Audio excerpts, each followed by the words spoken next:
Hello students, in our previous video we have discussed about the Huygens principle, definitions of wavefronts, types of wavefronts etc.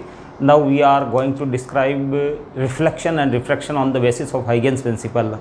We will show how Huygens explained these laws, that is the Snell's law and laws of reflection. Understand? तो सबसे पहले हम explain करने जा रहे हैं बच्चों refraction. Let we have an interface. हमारे पास एक इंटरफेस है बच्चों which separates two transparent media in contact. PP dash be the surface. Let the upper medium present, upper medium above this line or above this surface is rarer medium having absolute refractive index mu1. It is the rarer medium. And the second medium, this is denser medium having absolute refractive index mu2. It is denser medium. Absolute refractive index इसका बच्चों mu2 है.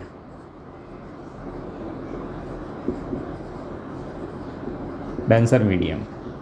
It is the rarer medium. Rarer medium. Understand?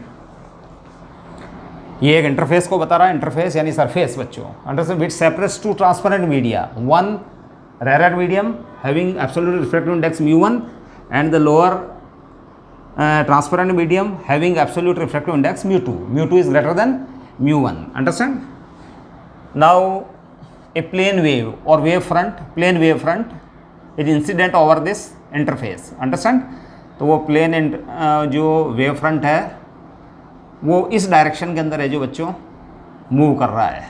A dash and A. Understand?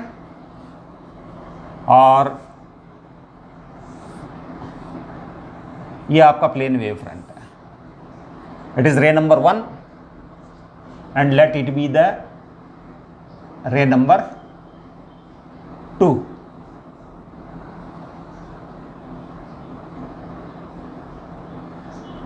ray number 2 and the angle of incidence is I. That the normal is shown by this dashed line and angle of incidence is I. Understand? And let it is the point B of the plane wave front. ये बच्चों plane wave front है. It is moving obliquely ये जो travel कर रहा है ये rare medium में और इस सरफेस से स्ट्राइक करता है और उसका पोर्शन A जो पहले स्ट्राइक कर लेता है. अंडरस्टैंड? उसका वेव फ्रंट का जो पोर्शन है ए पोर्शन या ए पॉइंट. अंडरस्टैंड? वो पहले ही ऑलरेडी ये जो स्ट्राइक कर चुका है. And let the secondary wavelet starting from this point because Huygens principle is in terms of secondary wavelets. Every point on wave front behaves like a fresh new source of secondary wavelets. That's why the secondary wavelets starting from this point will travel still in the rarer medium and strikes to point C. C medium C point के ऊपर जो strike करेगी. Let it takes time T to move from B to C. वो B से C तक है जो secondary wavelets B point से जो स्टार्ट हो रही है वो है जो B से C तक पहुंचने में लेट T टाइम लगाती है. Then distance BC can be taken as V1 into T where V1 is speed of light. Speed of light in medium 1 that is rarer medium and V2 be the speed of light in medium 2. Speed in medium 2. Now since secondary wavelets starting from point B have taken time T1 to reach from B to C, that's why this distance is given by V1 into T. In the same time the secondary wavelet starting from this point will move into the second medium, that is the denser medium. Understand? Now to draw the position of new wave front, that is the refracted wave front, we draw a sphere. Understand? Of radius V2 into T where V2 is the speed of light in second medium, that is denser medium. Now आपको A को जो centre मानते हो आपको एक जो एक sphere construct करना है बच्चों. अंडरस्टैंड? तो सी ए पॉइंट को है जो सेंटर मानते हुए आपको है जो v2 इंटू टी रेडियस का एक आपको है जो स्फीयर कंस्ट्रक्ट करना है, अंडरस्टैंड। तो let this be the sphere, understand. ये आपने स्फीयर बना लिया बच्चों, है ना। Draw a sphere, draw a sphere of radius r equals to v2 into T from centre A को आप सेंटर मानते हुए आप इस स्फीयर को है जो कंस्ट्रक्ट कर रहे हैं, अंडरस्टैंड। अब बच्चों है जो हमको पता है यहाँ से जो सेकेंडरी वेवलेट स्टार्ट हो रही है वो maximum up to distance travel कर सकती है इस स्फीयर तक, क्योंकि v2 इंटू टी इस डायरेक्शन में भी जाएगी, v2 इंटू टी इस डायरेक्शन में भी जा सकती है, इस डायरेक्शन में भी जा सकती है, इस डायरेक्शन में भी जा सकती है, इस डायरेक्शन में भी जा सकती है, अंडरस्टैंड। यानी up to v2 into T distance वो ट्रेवल कर लेगी। That's why we have drawn sphere of radius r equals to v2 into T. Now we draw a tangent plane, understand, because आपकी सेकेंडरी वेवलेट है जो इसकी boundary तक कहीं ना कहीं पहुंचेगी, अंडरस्टैंड। और हमको पता है कि आपका जो वेव फ्रंट होता है वो परपेंडिकुलर टू रे होता है, अंडरस्टैंड।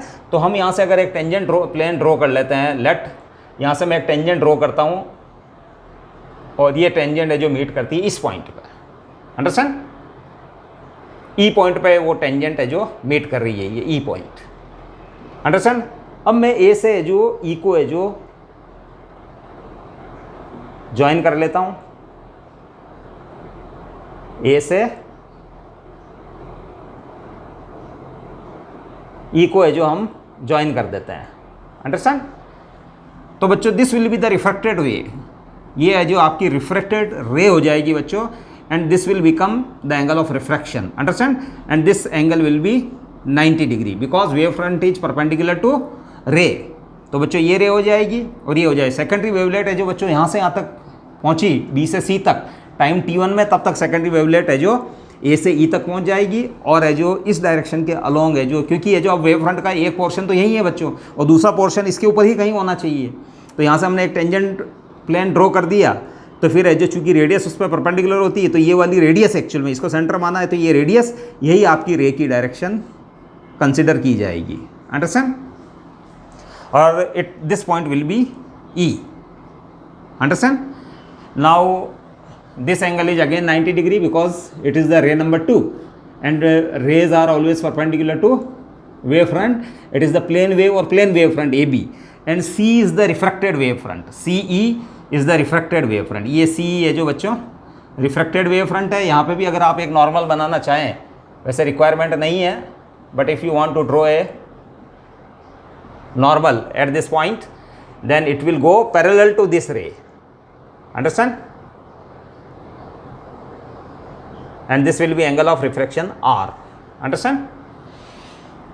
अब सिंस बच्चों ये एंगल I है आपके लिए, अंडरस्टैंड, तो this angle will be again I from geometry of this triangle, क्योंकि अगर आप इसको थीटा मान लेते हैं, फॉर एग्जांपल दिस एंगल भी थीटा, तो थीटा प्लस I इज 90 और लेट ये I डैश मान लो एक बार आप इसको, तो I dash plus theta is again 90 because this is normal to the surface, तो I dash plus theta is again 90, understand. इन दोनों इक्वेशंस को, किसको, I plus theta equal to 90 and I dash plus theta equal to 90 को अगर आप equate कर लेते हैं, लेट फॉर एग्जांपल आपने इसको थीटा माना है और इसको एक मोमेंट के लिए आपने A डैश मान लिया, तो ये रे इस वेव फ्रंट पे परपेंडिकुलर है, अंडरस्टैंड। तो I प्लस थीटा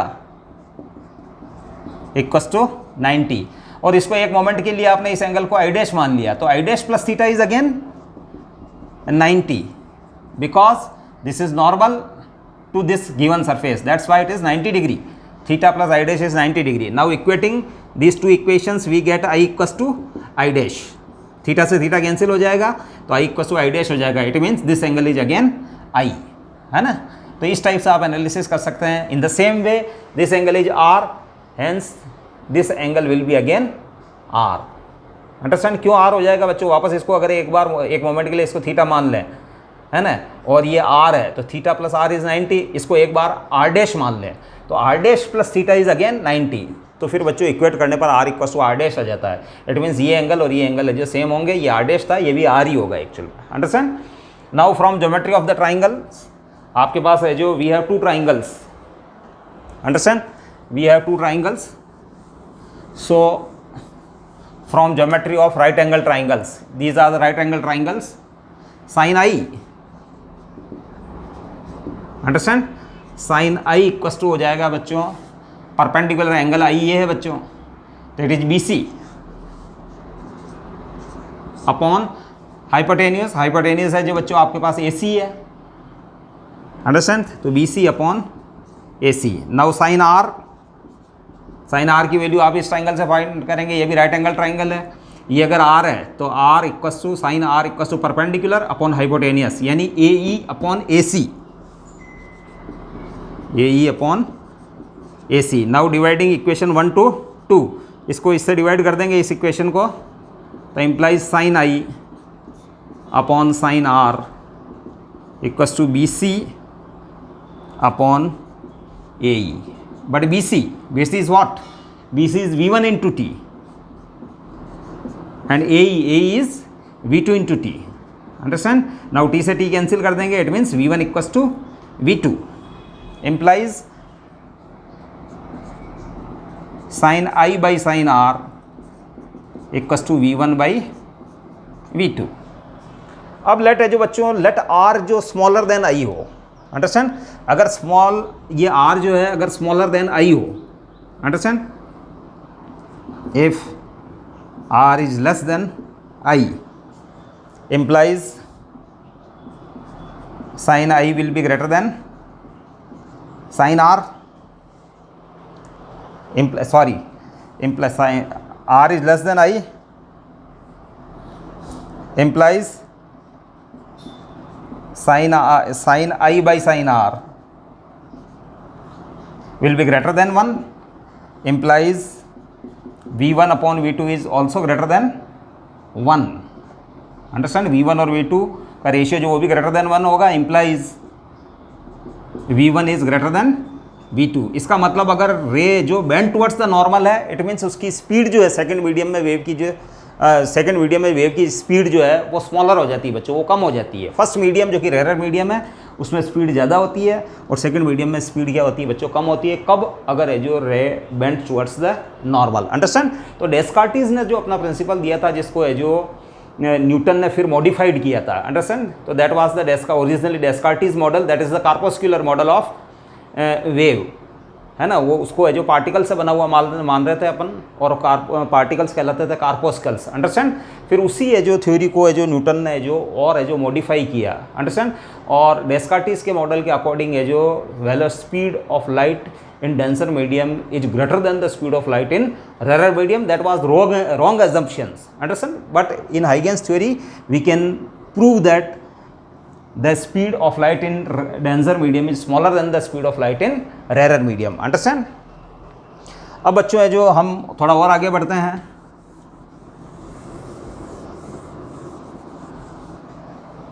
हाँ, now we know that का एब्सोल्यूट रिफ्रैक्टिव इंडेक्स μ1, यानी रेयर मीडियम का एब्सोल्यूट रिफ्रैक्टिव इंडेक्स है, it is the ratio of speed of light in vacuum to the speed of light in medium 1, implies V1 equals to C by mu. It is the absolute refractive index, understand. Absolute refractive index होता है बच्चों ratio of speed of light in vacuum to the speed of light in medium. तो that is the absolute refractive index of that medium in which light is travelling with speed V1, understand. Again, absolute refractive index of second medium mu2 equals to C by V2 implies V2 equals to C by mu2, understand. Now putting the values of V1 and V2 here, तो V1 और V2 की values अगर हम put कर देते हैं बच्चों यहाँ, तो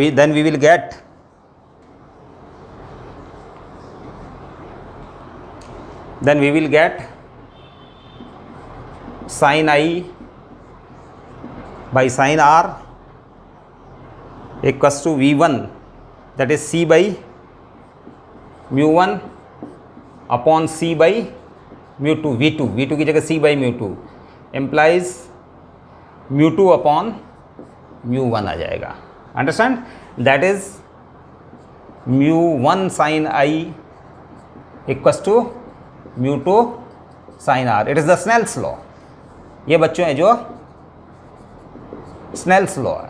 Understand mu1 sin I equals to mu2 sin R, and sin I by sin R is a relative refractive index of medium 2 with respect to medium 1. That is the 1 mu2. It is the relative refractive index of medium 2 with respect to medium 1.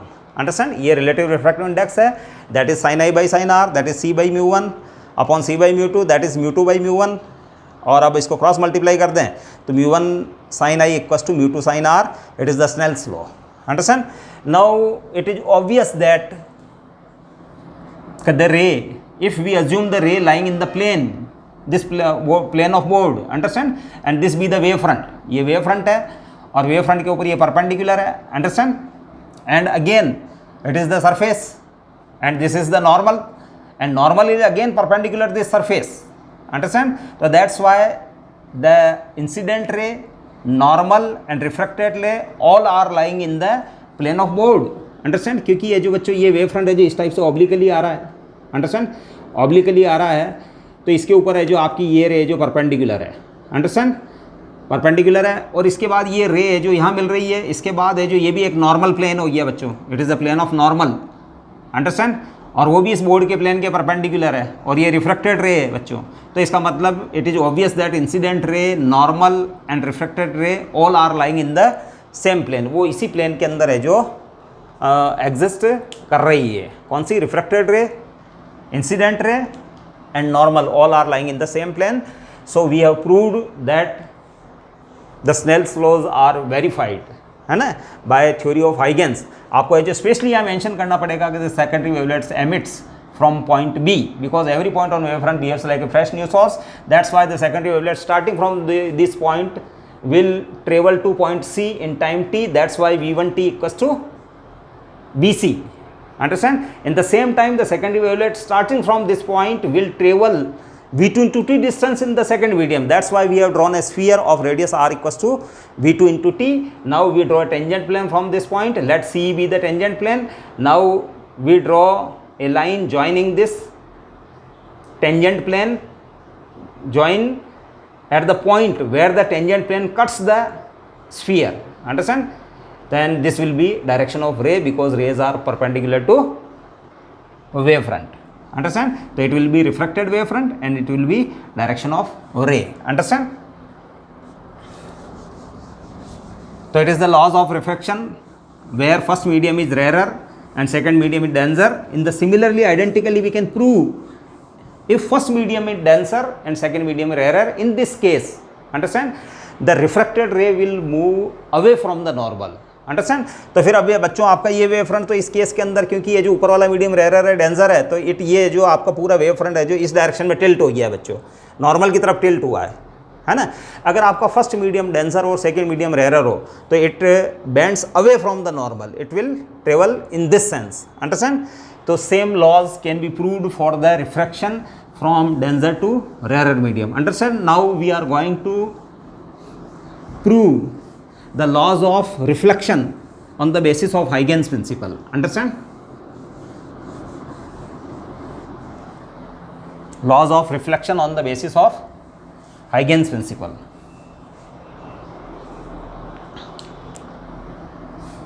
Let we have a reflecting surface or mirror. Understand? It is Mn.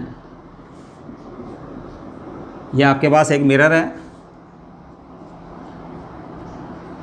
It is a perfect reflecting surface. We assumed this perfect reflecting surface. Now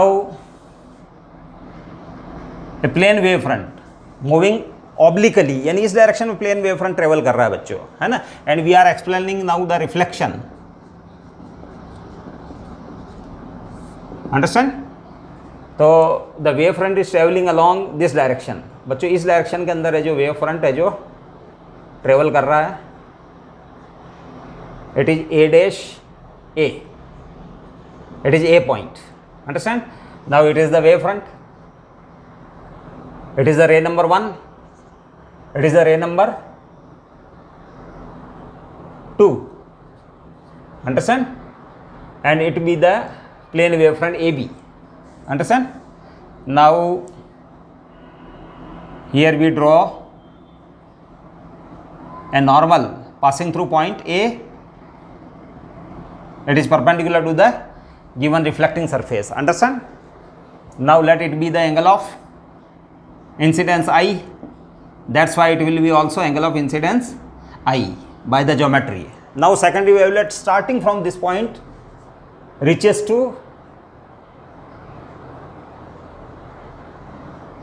point C and let it takes time t. That's why it is v into t. This distance equals to bc equals to v into t. Secondary wavelets takes time t in reaching from b to c. In the same time, the secondary wavelets, understand, starting from this point, understand, starting from this point will travel vt distance in this medium again, because it is already reflected in the time where the secondary wavelets starting from point B to C reaches.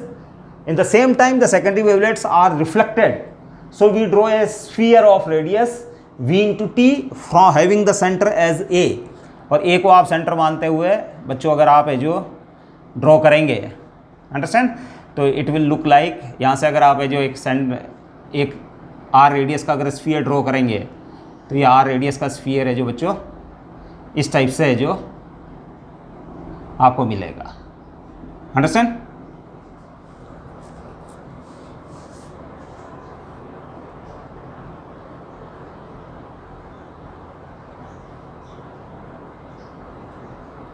इसको centre मानते हुए, understand. Now we draw a tangent plane. तो अगर आप यहां से एक tangent plane draw करते हैं बच्चों,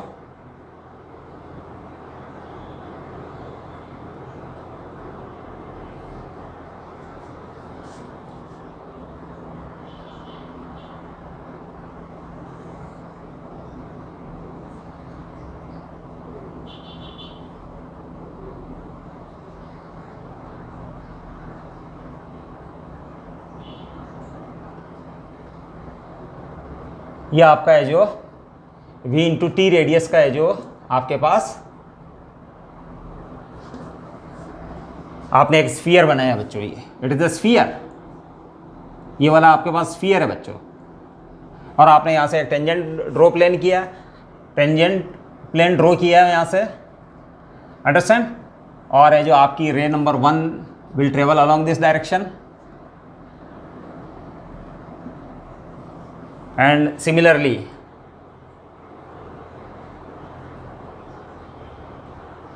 this will be reflected ray from this point C, understand।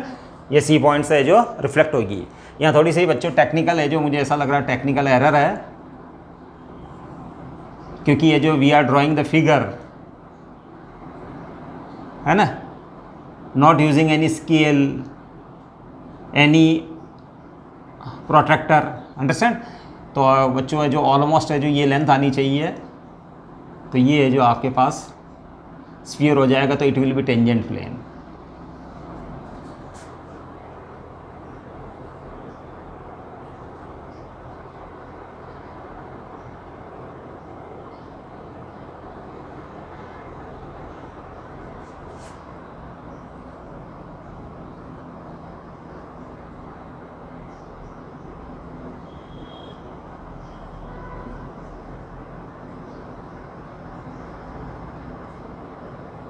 ये v इंटू रेडियस का आपने जो एक स्फीयर बनाया है, ये स्फीयर है बच्चों, अंडरस्टैंड। और ये आपका टेंजेंट प्लेन हो गया,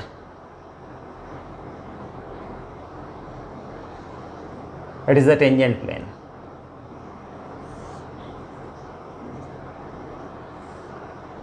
it is the reflected ray number 1 and it is the reflected ray number 2, understand. अब बच्चों फ्रॉम ज्योमेट्री, अब बच्चों है जो ये वाला एंगल है जो ये वाला एंगल आई है, तो ये एंगल हम पहले ही प्रूव कर चुके हैं, इट इज आई। ये पूरा एंगल बच्चों आई है, अंडरस्टैंड। और अगर ये वाला एंगल है जो बच्चों आर है,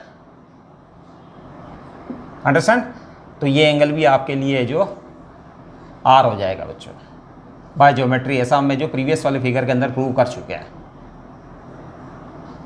अंडरस्टैंड।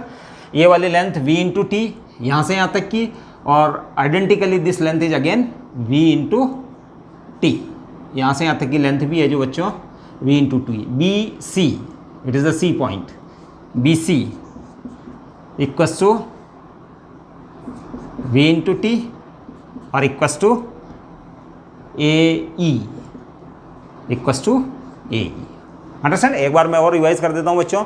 ये आपका ऑब्लिक प्लेन वेव फ्रंट है, ये भी वेव फ्रंट है, ये रे नंबर 1 है, ये रे नंबर 2, ये एंगल ऑफ इंसिडेंस आई है बच्चों। तो सेकेंडरी वेवलेट इस पॉइंट से क्योंकि because every point on wave front behaves like a fresh new source, that's why secondary wavelet starting from point B takes time t to reach at C. So that's why BC equals to V into T. In the same interval of time, the secondary wavelet starting from A point have traveled the distance V into T and reaches up to point E. Now we draw a tangent plane from this point to the sphere drawn from point A. Understand? Having radius V into T. आपने जो V into T radius का है जो ये एक sphere draw किया आपने, ए को सेंटर मानते हुए, और यहाँ से आपने एक टेंजेंट प्लेन बना लिया है और ये एंगल आपका 90 डिग्री होगा। अंडरस्टैंड? तो it is the reflected wave front, ये आपका रिफ्लेक्टेड वेव फ्रंट है बच्चों, sorry, it is the reflected wave front end it is the incident wave front, incident wave front. Understand?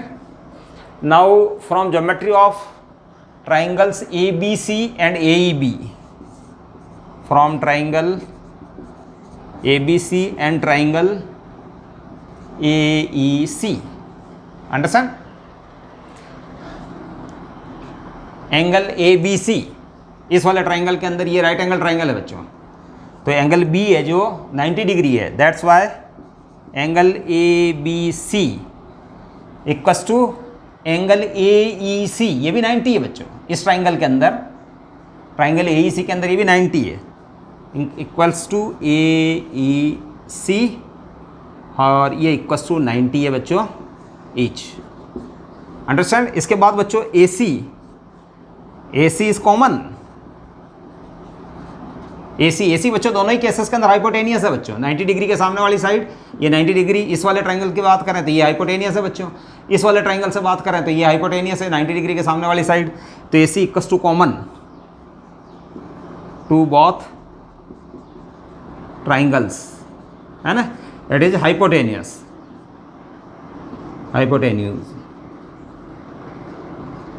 Understand? इसके बाद बच्चों है जो ये वाली साइड, इस वाले ट्राइंगल के अंदर AE जो है ये BC के इक्वस टू है, AE equals to BC each equals to V into T, because reflected होने के बाद भी सेम मीडियम में ट्रेवल करती है और रिफ्लेक्ट होने से पहले भी वो इसी रेयर मीडियम के अंदर ट्रेवल कर रही थी जहाँ लाइट की स्पीड है जो बच्चों V है, तो इक्वस टू है जो V into T। It means from these observations these triangles are congruent triangles, these are congruent, implies triangle ABC is congruent to triangle AEC, congruent triangles, ये triangles congruent triangles होंगे, that's why I equals to R, understand? I equals to R, angle of incidence equals to angle of refraction. इसके अंदर ये वाला angle और इस triangle का ये वाला एंगल, इस AEC ट्राइंगल का ये वाला एंगल सेम होंगे, but it is the angle of reflection, it is the angle of incident, that's why we can prove angle of incidence equals to angle of reflection. And again we observe that the incident ray, normal and reflected ray all are lying in the plane of board. So that's why the first law of reflection, all the rays, that is the incident ray, reflected ray and normal, all are lying in the same plane, and angle of incidence equals to angle of reflection. तो both laws are verified. Understand? बस बच्चों आपको इतना सा ध्यान रखना है कि you should always use the concept of secondary wavelets. Understand? You should mention that the secondary wavelet starting from this point, understand, because it is the fresh new source of secondary wavelets, है ना, it reaches to point C in time t, that's why this is V into t. In the same time because the part of wavefront at A is already reflected. So the secondary wavelet starting from this point will reflect in the same medium and travel up to distance E. So we have drawn a sphere of radius V into T, and it is C is the tangent plane from C. Understand? So it is the reflected wavefront. So in this way we can prove the laws of reflection. Understand? बच्चों आपको जो reflection और refraction phenomena है जो समझ में आई होगी.